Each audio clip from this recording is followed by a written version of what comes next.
Welcome students in the science topic. Our today's topic is the structure and function of Golgi apparatus. Golgi complex या Golgi apparatus. Now let us see the figure in front of you, the structure of Golgi apparatus. How the Golgi apparatus is located and it performs a very important role, function inside the cell. This is the structure in front of you. See the parts. Yes. Cisterning, a sac-like structure. Vesicles are also there. Then interface. You can see inside the cell, Golgi body is playing a very important role inside the cell. How Golgi body is made? We'll see its structure. First, stacks of flattened sacs means you can see here these are like a sacs. म्हणजे आपण आपल्या घरामध्ये जसे पोती रचतो, धान्याचे जसे पोती रचतो ना, तसे ते एकावर एक या अरेंज केलेले असतात. That is called sacs. बरोबर आहे. Then second, these sacks have shipping side and a receiving side. Receives and modify proteins made by ER म्हणजे एंडोप्लास्मिक रेटिक्युलम कडून जे सिंथेसिस होतं प्रोटीनची ते या वेसिकल्समधून एंट्री होत असते.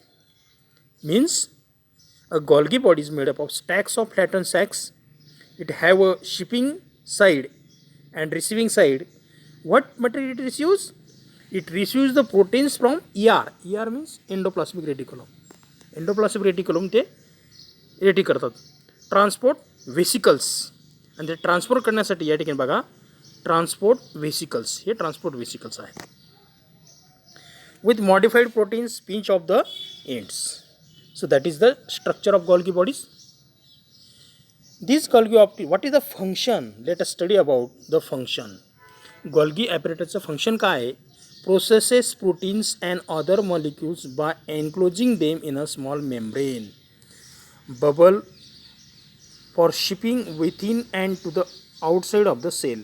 Makes lysosome as well. What is the function of Golgi apparatus? जे proteins येतात एंडोप्लास्मिक रेटिक्युलमकडून जे काही प्रोटीन सिंथेसिस होतं त्या प्रोटीनचं प्रोसेसिंग करणं हे Golgi ॲपरेटसचं काम आहे.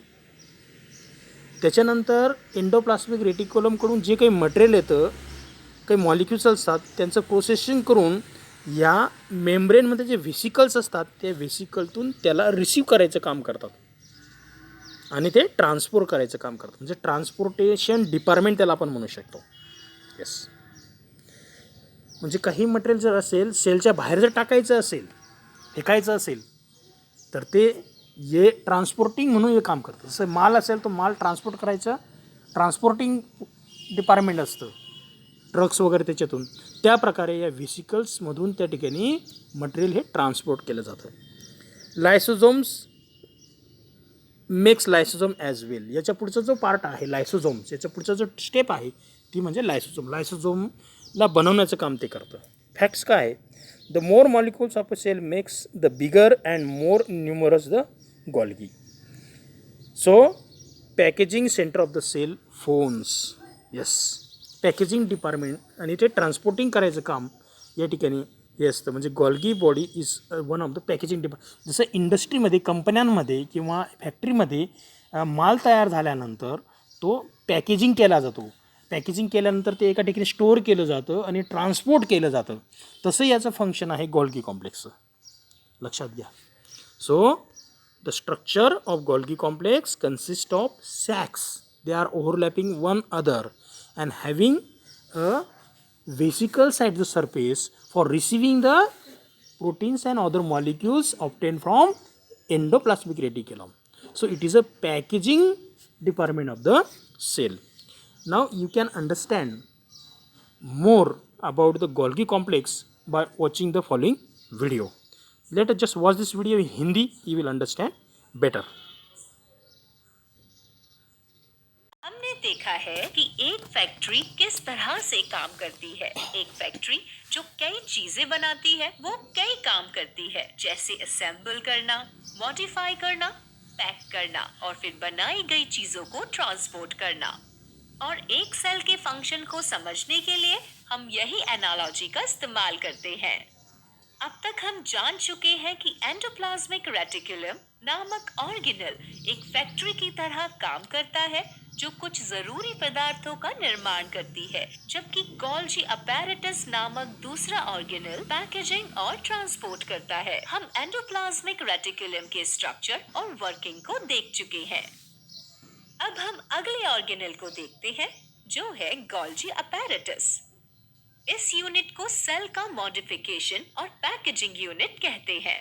इस अपैरेटस का नाम कमीलो गोल्जी के नाम पर रखा गया है, जो कि गोल्जी अपैरेटस को डिस्क्राइब करने वाले पहले व्यक्ति थे। उन्होंने इंडिविजुअल नर्व सेल को स्टेन करने का एक क्रांतिकारी तरीका ढूंढा और सेल के स्ट्रक्चर की पढ़ाई की। जिस सेल ऑर्गेनल पर उन्होंने फोकस किया वो गोल्जी अपैरेटस था। लेकिन ये ऑर्गेनल कैसे दिखते हैं? क्या आपने कभी पिचके हुए गुब्बारे देखे हैं? गोल्जी अपैरेटस एक दूसरे के पैरेलल में रखे गए पिचके हुए गुब्बारों की तरह दिखता है। यहाँ पर ये चीजें क्या हैं? इनमें से हर एक को वेसिकल कहते हैं और स्टैक में रखे हुए इन वेसिकल्स को सिस्टर्ने कहते हैं। ये सभी एक मेम्ब्रेन से घिरे होते हैं। ये ट्यूब एंडोप्लाज्मिक रेटिकुलम से जुड़ी होती है। और आपको ऐसा क्यों लगता है कि वो इससे जुड़ी है? ऐसा इसलिए है क्योंकि एंडोप्लाज्मिक रेटिकुलम में सिंथेसाइज किए गए मटेरियल को पैक करके अलग अलग जगहों पर भेजना पड़ता है। कल्पना कीजिए एक simple protein molecule endoplasmic reticulum के जरिए गोल्जी बॉडी में जाते हुए ये सिस्टर्ने के अंदर इनमें से एक वेसिकल के जरिए जाएगा। ये फिर in cisternae say Gujarkar modify होगा। पैक हो जाने पर प्रोटीन को टारगेट डेस्टिनेशन पर फिर भेजा जाएगा। एंडोप्लाज्मिक रेटिकुलम के जरिए से भेजे गए पदार्थों को गोल्जी अपैरेटस जमा करता है, थोड़ा मॉडिफाई करता है और पैक करता है। लाइसोसोम्स के निर्माण में भी गोल्जी यूजफुल होता है। So this is the function of Golgi apparatus. Now next part of the cell, that is the lysosome. So next video we'll study about the structure and function of lysosome. So you have to draw the figure of Golgi bodies and write their functions in your notebook. Thank you.